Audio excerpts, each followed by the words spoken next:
Welcome to The Thought Card, a podcast about travel and money, where planning, saving, and creativity leads to affording travel, building wealth, and paying off debt. We are the financially savvy travelers. Dtravel is a community-governed home-sharing platform where you can find and book accommodations. Compared to other home-sharing platforms, guests can expect lower fees and hosts pay 0% fees. They even accept a wide variety of payment options, including cryptocurrency. Dtravel is on a mission to decentralize the home-sharing economy, and in today's episode, Head of Marketing Luke Kim joins us to share what makes the platform unique and how to get involved. Dtravel, simply put, is a home-sharing platform that anybody can enjoy, whether they are budget travelers or luxury travelers. And Dtravel is special because it takes the value of the sharing economy and puts that value into the hands of hosts and guests, the people who really create the travel industry and sustain the travel industry. So whereas we see right now, companies in the sharing economy act as centralized corporations, extracting value to give to shareholders, extracting value to have swanky offices in SF and Market Street. We don't see that with Dtravel. All right. So there's a lot to unpack here because especially when I first learned about your platform, there were a lot of terms that you had used that I don't think that as a consumer of travel, as someone who's a guest who's booking these trips are actually thinking about. So what are some of the major problems right now that you see in the home sharing economy? And then we can dive a little bit deeper. Well, at the high level, hosts who actually provide their properties, provide roofs over people's heads, tend to not have control over policies that affect them and their livelihoods. Guests have their fair share of woes because they cannot depend upon a central party in order to determine disputes, in order to help them do things in a way that makes them feel safe and satisfied for the future. People have an impression that central companies, trusted brands, tend to do things properly and well, but actually it's not true. In fact, I sit here in an Airbnb myself, and just a couple of weeks ago, I had 2 separate Airbnbs fall through on me. And it's not like we're trying to bash the competition. I think Airbnb is a great company, and they pioneered much of the home sharing industry as we know it today. But it's just a fact. It's true that when you have a diverse global industry, you need to be able to localize services. You need to be able to localize responses and be able to treat people based on the regulatory frameworks they live in and based on the market conditions they live in differently. And so this democratization of decision-making and ownership around home sharing, that's simply not possible with existing models. And we come in to bridge that gap. And one of the things I think that's really interesting that you mentioned in the intro of the episode, I mentioned this, is the fees part.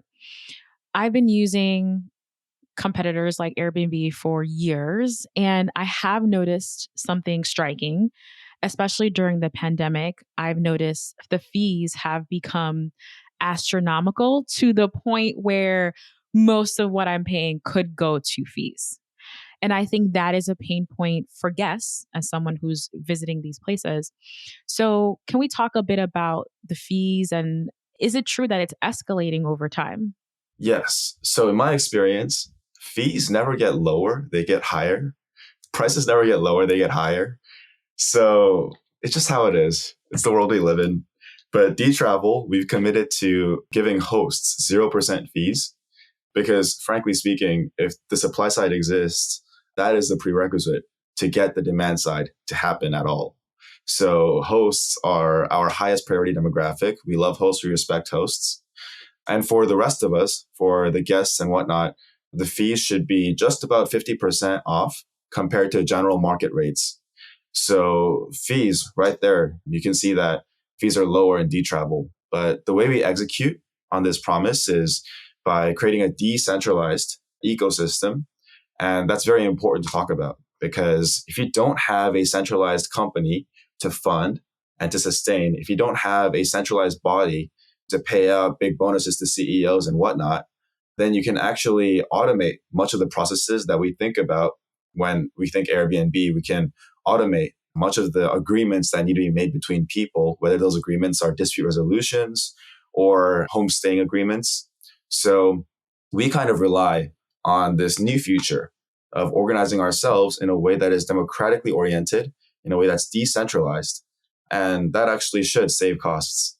Yes, yes. And you accept other forms of currency, which I still think is like really new. Like we know cryptocurrency exists out there, but I've never seen a home sharing platform that's like, this is what we're doing and we're committing to that. And we even have our own token system, which I'm sure we'll talk about a little bit later. So, what was the decision to actually accept cryptocurrency and what has been the reaction from your guests and your hosts? Are they excited about being able to pay with this type of currency now? Totally. So think of the cryptocurrency, the token economy, as simply a loyalty program. That's it. But it's a loyalty program that can be valuable in other ways besides just in the Dtravel network. So if you think about your hotel points or your airline miles, these are all credits that go up. It's a number on the screen and you can do stuff with that number. So very good.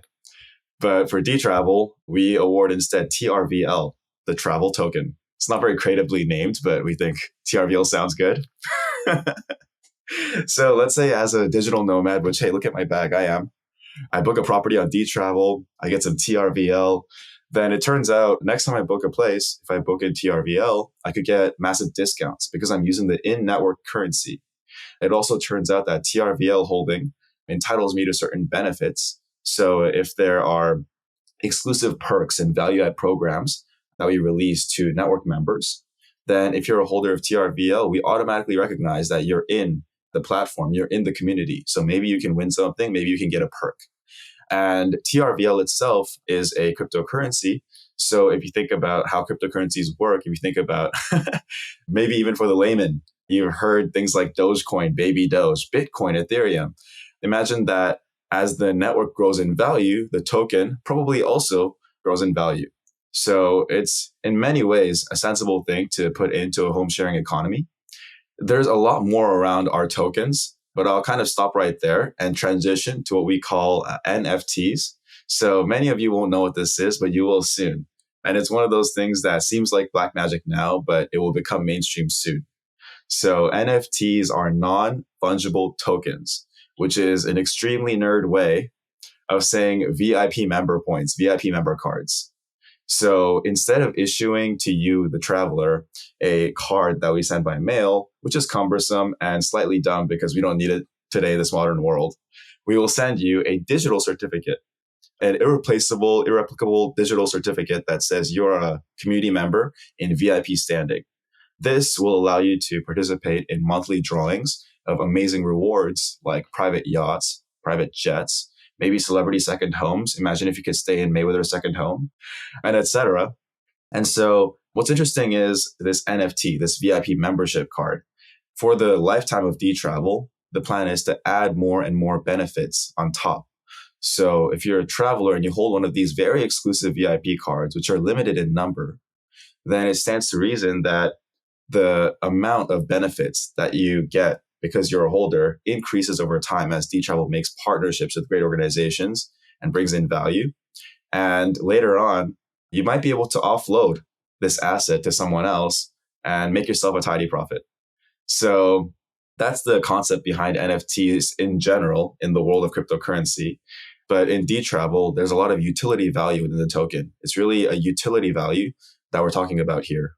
You know, on Twitter, I see a lot of NFT conversations. I'm like, what is that? Okay, skip. But Luke, I think you did a really good job. You're like, it's a VIP loyalty program, which I think is super relatable. And I understand the concept, which I think is interesting. So, what made you all decide to bring cryptocurrency and this just new way of paying and exchanging value into this platform? And what has been the reaction of the travel community to that? Well, first off, the team that is building Dtravel is the team that was behind Trvl.com. And so all the audience members here can search Trvl.com and they will find it's the leading cryptocurrency-based travel booking platform in the world. So it's a company that does tens of millions in revenue per year. It's been growing month on month for the last however many months. So Trvl.com is very special. You can book travel experiences, travel stays, whatnot with cryptocurrency and with normal money. Now, Trvl.com is the original inspiration, and it's backed by Binance, which is one of the world's largest cryptocurrency exchanges. But we decided, okay, if we're going to create a home sharing economy, a sharing economy is very different to other kinds of economies, and we cannot retrofit the stuff we did earlier into the vision we have for the future. So what we decided is we have to create a new organization. Not only that, but a new type of organization. So if you imagine the founding of the United States or various other moments in history when people came together to write a constitution and decide how to rule themselves, that's exactly what's happening in Dtravel. We decided that hosts and guests need a way to be a part of a large ecosystem that they themselves control and benefit from. So one thing I did not share earlier is that if you're a TRVL holder, then you're considered a member of the organization at large, an online cooperative, and therefore you get to participate in decision making. So imagine if hosts in a certain part of the world in Airbnb could determine for themselves the right policies and the right responses when COVID hits. Imagine if people all around the world can make their own decisions aligned with a central value system and a central economy, but they do what's needed for them instead of being told by a central office somewhere in San Francisco. So TRVL is interesting in that way. It allows hosts and guests to be part of the voting mechanism, part of the governing mechanism of this entire platform. And therefore, also, I feel it's quite unlikely that they themselves would start to raise fees on themselves, or they themselves would start to make policies that hurt themselves. When you rely on people to rule themselves, when you rely on democracy, it tends to work. But it's messy in the beginning.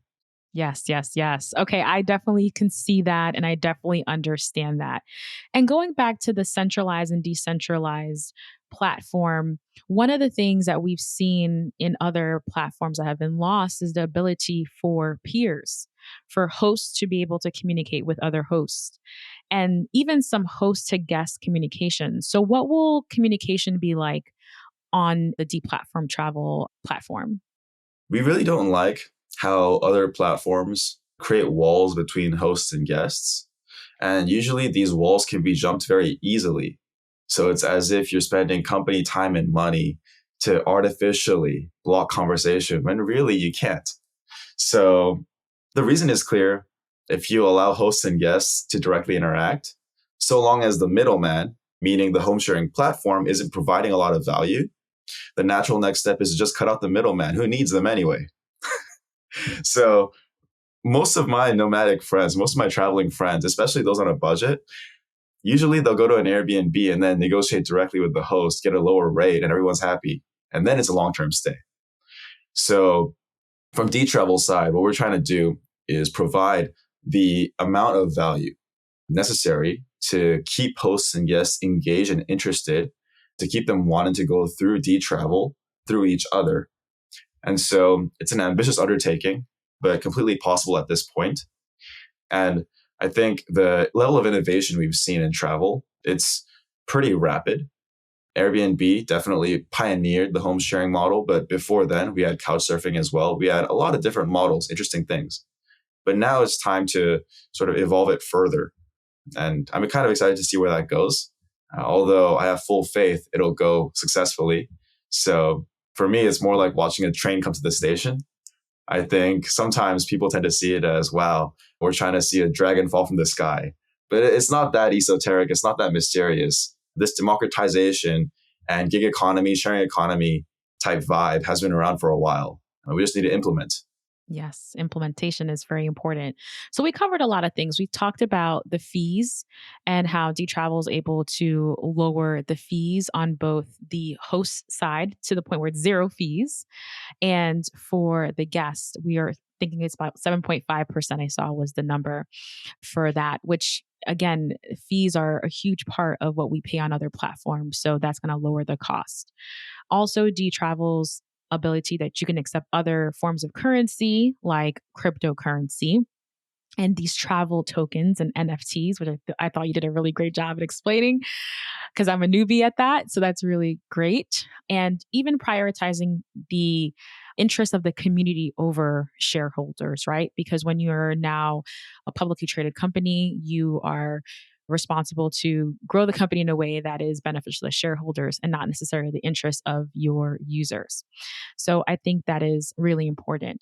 The last thing I wanted to touch on is the trust between the host and the platform. We know that I've seen tons of headlines of how hosts are not happy and guests are also pretty not happy with some of the platforms out there. So, how are you thinking about building this trust between all of these parties? Yeah, so happiness is very important to us. We want everyone to be happy. As you say, a lot of hosts are unhappy right now. That's a problem. That's why we exist. So, first off, we don't obstruct what you want to do and what might be beneficial for you. If you want to talk to guests directly, that's fine. If you want to list on other platforms, that's fine. We don't see the world as a zero-sum game. We just want to provide what's better and have faith that what's better will attract people who are both productive and prosperous. So that's the first thing. We don't get in your way. The second thing is that we see the community of Dtravel as one and the same with the business of Dtravel. This is where we get into a bit of blockchain territory. But in the world of blockchain, there's a concept called decentralized autonomous organizations. It is called a DAO, DAO. And so a decentralized autonomous organization is what you would imagine. Decentralized, meaning power to the people, democratic, decentralized. Autonomous, meaning you don't need to construct processes that have people behind them in a way that encumbers the whole network with paying these people and organizing these people. Autonomous means you can trust in automated processes and in code to create the outcomes that ordinarily you would rely on human beings for. Therefore, you also cut a lot of costs and give people less fees. And organization, decentralized autonomous organization. The organization part, you can think of it this way. Dtravel is akin to a co-op in the digital sphere. So with people that you don't know their names, you can never shake their hands, you don't understand their language, you can be part of the same organization, and you understand that you're part of the same economy, and what each of you does, the policies each of you creates, the economic value each of you creates, that's going to grow the whole pie and affect everybody else in the ecosystem. So as such, you're part of the same team. And so if I bring it down to a smaller, simpler level, then let's say I'm hosting on Dtravel. And as a host, you must have Trvl tokens. So here I am holding my Trvl tokens. I can participate with my local peers in crafting policies that are suitable for our regulatory jurisdiction or our regional specificities. Then I realize that the market is growing and more people are coming to Dtravel, which makes me happy. And because more people are coming to Dtravel and wanting to host, the value of Trvl reflects that kind of interest, because Trvl is somewhat like a taxi medallion in the sense that there's a limited supply. And if you want to host, you got to have them. And as I move forward in this ecosystem, because I hold Trvl, now I get to book travel with massive discounts. And I get to be in the running for great perks and benefits that I didn't even ask for. And then as the platform grows more and more, I get to participate in these constitutional conventions and votes and proposals so that I determine for me and my friends how things run. And if things go badly, which sometimes they do in the travel industry, then dispute resolution is potentially done in a way that's community oriented too. So instead of working with a bunch of different customer service reps in call centers where I don't even understand the way they're speaking English and witnessing multiple shift changes because their timeline and my timeline are different, and being told one thing and given another, and being frustrated and going through more customer service to resolve issues, instead of that process, maybe I will have a jury of peers, a jury of hosts and guests in good standing who can review my case and determine based on their real experience who deserves what and who did what wrong. And so I would trust, honestly, in a jury of peers in a decentralized system of justice than I would in some centralized company system of justice, because ultimately they don't care about me or you. They just want good PR. So they'll do the minimum possible to give the minimum outcome for you to just be quiet and go away. And so, all that being said, if let's say the jury system goes well and it turns out I did suffer some damages as a result of a bad guest, then in that case, Dtravel has something called the protection pool. So with every transaction in the network, a small percentage goes into the protection pool. And the protection pool basically guarantees up to $1 million worth of damage restitution for you. So it's not as if there's a complicated process. It's not as if there's rocket science going on. If my peers say, oh yeah, Luke, you should get money for what was done to you or what happened, then that approval is all we need. The money comes straight to me. That's one thing. And the other thing is when bookings happen, there's a percentage of transaction fees that goes into what we call the community development fund, the community treasury. And so imagine that every time you book transactions, you're not paying exorbitant, esoteric, weird fees to some central company, but rather you're making money for your community. So when the transaction fees come into Dtravel, that community treasury is something that is utilized based on the vote of our community members. So if the hosts collectively say, yeah, probably it's very important to hire lawyers to look over all of our regulatory stuff in this year, and it's probably important to hire cleaning services to help globally, all of us, take care of quality standards. In that case, you can use the community treasury to go out and seek people to provide said services and to compensate them. And you can even perhaps compensate the people in network, the hosts and guests who would otherwise be volunteers. You can compensate those people in Trvl, which is valuable, for their time and effort in trying to organize this ecosystem. So in a way, you have a system of bounties. If you're familiar with bounty hunters, well, let's say I'm a poor college student somewhere and I really want to go to Hawaii. There's not many ways to make money, but what I can do is contribute my time. So because I speak Korean and Japanese, if Dtravel says we need translations of online materials in Korean and Japanese, I can do those translations. Then I get awarded an in-network Trvl tokens. And using that, I can go out and book myself a stay. Without going too long, too far, too deep, you can see how the ecosystem is all about playing ping pong between members of the community. And the value is always in network. Yes. And I'm like, okay, so I have a spare bedroom. Do I qualify to host on Dtravel? Let's talk about that. Like, if we are like, okay, this sounds really interesting. How do we get involved on both sides, the host side and actually booking to stay? Well, if you want to get involved as a host, you're listening to this podcast at a great time. I would encourage you to go to dtravel.com and register yourself to start hosting. And that's because the platform is launching in the next 3 months. So you'll want to be aware. On the other hand, if you register early and you're one of the first 100,000 to register, then you're entitled to quite a significant sum of Trvl rewards, which will just be automatically dispersed to you upon platform launch. So I think as a host, it makes a lot of sense to come in early. We're particularly right now looking for hosts who are proven. So we're open to everybody, but we're specifically going after those who are super hosts on Airbnb, who have listings on other platforms, maybe VRBO, etc., who have some level of experience and credibility. Because with the guests, we need to establish a level of standard and a level of quality. So that's what we're thinking about right now. It's very simple, and we'd love to get more hosts in. So definitely go check the website. Excellent, excellent. And is it possible to host like a room? Are you looking for like a entire house? Is there a type of accommodation that you're looking for? Oh, imagine that whatever Airbnb allows, we would allow the same. People have different budgets, people have different preferences.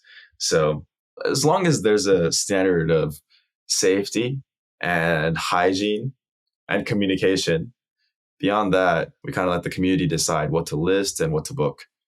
Yes, yes, yes. One clarifying question for you. So, as a guest coming and booking a stay on Dtravel, I can still pay with my US dollars. How does the TRVL coins come into it? Like, where would I see that as a guest? Well, as a guest, when you check out to book a property, it'll simply ask you, how would you like to pay? So you could pay in your paper currency, your local currency, or you can choose to pay in some kind of cryptocurrency. So if you look at Trvl.com, the company that we sort of spun out from, you'll see that Trvl.com accepts a whole array of different cryptocurrencies. And so that's it. So is there a way to transfer? I guess I'm still new to crypto. So can I transfer my US dollars to the TRVL coins? Like, is there an exchange that happens somewhere? So if you go on to cryptocurrency exchanges, then you can acquire TRVL, not right now, but after TRVL launches, which is happening sometime in the next 3 months. So if you're somebody who wants to own TRVL, then you can go out and get yourself some. That's no problem. Okay, that makes sense to me. I'm just like, oh. Why what are you trying to do? Are you trying to be an investor? What do you you want TRVL? I'll send you TRVL. I do have Dogecoin. My golden handcuffs. I do have Dogecoin. Dogecoin. Wow. I want to tell the audience here for a second. Dogecoin has no utility value. Dogecoin has no use case. Dogecoin is a meme and it's hypey and it makes people happy. But the moment people realize this has no internal value, it's kind of like vapor with a good package. It's like a balloon that you can just pop. But the balloon's really big right now. I mean, TRVL has an actual economy behind it. We have executives who are former Airbnb. We have all the right conditions for a real company. So I think if you're going to do cryptocurrency, yeah, you go after the ones with real teams, real products. Dogecoin, oh man. And there's mini Doge, no, baby Doge. Yes. Now there's baby Doge too. It's crazy. For me, I got swept up in this YouTuber who became a millionaire off of one transaction. And then there's so many of those. And you got to distinguish who the influencers are that are of integrity and who the influencers are that just get paid to show random things. I mean, because influencers get paid a lot of money to just talk about things. And then they get some minor stake in the company or they end up with some tokens as a reward. All they want to do is just talk it all up until the graph moves upwards, and then they want to dump on retail investors. And so cryptocurrency is a great industry, in my opinion. It's going to change the world, but there's a lot of sleaziness involved. So you got to look at the right kinds of cryptocurrencies. Yes. And now I'm afraid to sell because I don't want to lose everything. I'm already 50% down. So there we are. We're stuck. Yeah. I mean, at the level of popularity and memetic recognition that we have today, maybe Dogecoin will rise once more. Yes. Let's hope. So I don't lose my shirt there. Thank you so much, Luke. Thank you for stopping by and sharing all about Dtravel, as well as even deep diving into cryptocurrency. We never talked about that on the show. And like I said, I do see some things on Twitter. I'm just I wish someone would explain to me, but I really love the marriage between all the assets that you're bringing together, things that are pain points for both hosts and guests. And I cannot wait for launch. So we'll make sure in the show notes to have the links to get started if you're interested in hosting and being one of the 100,000 at launch and beyond. But Luke, anything else you'd like to share, and how can we connect with you as well? So I'm available everywhere. You can find me on Instagram, LinkedIn, Twitter, Telegram, etc. If you message me, I will definitely respond. People don't believe this. I will. Now, the Genesis team of Dtravel, that's what we call it in blockchain terms. The founding team, Genesis team, it sounds cooler. So as we generate Dtravel, we rely upon people's feedback to make sure we're stepping in the right direction. So don't think of us as some black box. Don't think of us as a group just trying to create a token. All right, financially savvy travelers, that is your call to action. Reach out to Luke, get involved. Make sure you head over to the show notes and click the link and learn more about Dtravel. We can't wait to have you guys back. I would love to hear after the launch and things are going, have you guys back and share with us your insights and what you see changing in the travel industry. So thanks again, Luke. Thank you. I hope you enjoyed this episode, but don't forget there's way more where that came from. When you become a supporter of the show, you'll get bonus episodes, additional tips on affording travel, real-time updates, as well as strategies for building wealth and creating multiple income streams. Head over to thoughtcard.com/join to support. Also, be sure to follow me on Instagram. I'm at the Danielle Desir. Slide in my DMs and share with me your thoughts about this episode. What did you enjoy? What stood out to you? Let me know. I'd absolutely love to connect with you outside of the podcast. See you in the next one.